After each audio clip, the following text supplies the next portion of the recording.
Hi hello നമസ്കാരം. എല്ലാവർക്കും CJ ഫാമിലിയിലേക്ക് സ്വാഗതം. ഇന്നൊരു ഇൻഫോർമേറ്റീവ് വീഡിയോ ആയിട്ടാണ് വന്നിരിക്കുന്നത്.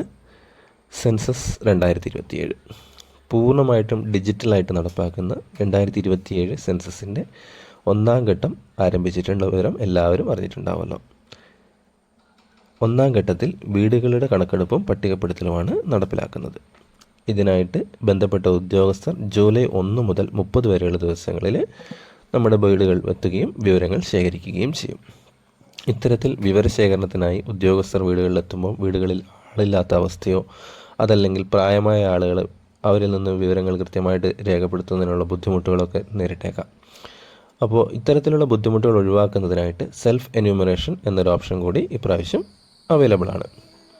ഇതിനായിട്ട് സെൻസസിൻ്റെ ഓൺലൈൻ പോർട്ടലിൽ നമുക്ക് നമ്മുടെ വിവരങ്ങൾ ഓൺലൈനായിട്ട് രേഖപ്പെടുത്തി വയ്ക്കാൻ പറ്റും. ഇത്തരത്തിൽ വിവരങ്ങൾ നേരത്തെ രേഖപ്പെടുത്തി വയ്ക്കുന്നത് സമയലാഭം, വിവരങ്ങളുടെ കൃത്യത, അതുപോലെ തന്നെ നമ്മുടെ വിവരങ്ങൾ മിസ്യൂസ് ചെയ്യപ്പെടാനുള്ള സാധ്യത ഒഴിവാക്കാനും ഒക്കെ ഹെൽപ്പ് ചെയ്യും. ഇതിനായിട്ട് നമുക്ക് സെൻസസിൻ്റെ sc.census.gov.in എന്ന വെബ്സൈറ്റ് ഓപ്പൺ ആക്കി അതിൽ വിവരങ്ങൾ രേഖപ്പെടുത്താം. ഗൂഗിൾ ഓപ്പൺ ആക്കി അതിൽ sc.census.gov.in എന്ന സൈറ്റ് ഓപ്പൺ ആക്കുക. ഒരു സൈറ്റ് ഓപ്പൺ ആക്കുമ്പോൾ ഇത്തരത്തിലൊരു ഇൻ്റർഫേസാണ് നമുക്ക് ഓപ്പണായി വരിക. ഈ പോർട്ടലിലാണ് നമുക്ക് നമ്മുടെ വിവരങ്ങൾ രേഖപ്പെടുത്തേണ്ടത്. ഇതിനായിട്ട് നമുക്ക് ഈ പോർട്ടലിൽ ആദ്യം നമ്മുടെ സ്റ്റേറ്റ്, അതായത് നമ്മൾ കേരള എന്നുള്ള ഓപ്ഷൻ സെലക്ട് ചെയ്ത് കൊടുക്കണം. അതിനുശേഷം അതിൽ താഴെയായിട്ട് കൊടുത്തിട്ടുള്ള ക്യാപ്ച നമ്മൾ ഫില്ല് ചെയ്ത് കൊടുക്കുക.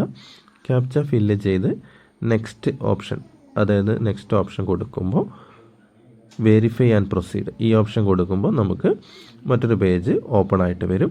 ആ പേജിൽ നമ്മുടെ മൊബൈൽ നമ്പർ, കുടുംബനാഥൻ അല്ലെങ്കിൽ നാഥയ്ക്കയുടെ വിവരങ്ങൾ ഒക്കെ രേഖപ്പെടുത്തുക. പ്രത്യേകം ശ്രദ്ധിക്കുക, ഒരു കുടുംബത്തിന് ഒരു മൊബൈൽ നമ്പർ മാത്രമേ രേഖപ്പെടുത്താൻ പാടുള്ളൂ. കുടുംബനാഥൻ അല്ലെങ്കിൽ നാഥയ്ക്ക് വേണ്ടിയിട്ടാണ് വിവരങ്ങൾ രേഖപ്പെടുത്തേണ്ടത്. പ്രത്യേകം ശ്രദ്ധിക്കുക, കുടുംബനാഥൻ്റെ അല്ലെങ്കിൽ നാഥയുടെ പേരിൽ തിരുത്തലുകൾ സാധിക്കുകയില്ല. അപ്പോൾ വിവരങ്ങൾ രേഖപ്പെടുത്തുമ്പോൾ കൃത്യമായിട്ട് തന്നെ രേഖപ്പെടുത്താൻ ശ്രദ്ധിക്കുക. ഇത്തരത്തിൽ കുടുംബനാഥൻ്റെ അല്ലെങ്കിൽ നാഥയുടെ പേര്, മൊബൈൽ നമ്പർ തുടങ്ങിയ വിവരങ്ങൾ രേഖപ്പെടുത്തി അടുത്ത പേജിലേക്ക് പോകുമ്പോൾ ഏകദേശം 33ഓളം ചോദ്യങ്ങൾക്കാണ് നമ്മൾ ഉത്തരം നൽകേണ്ടതായിട്ടുള്ളത്.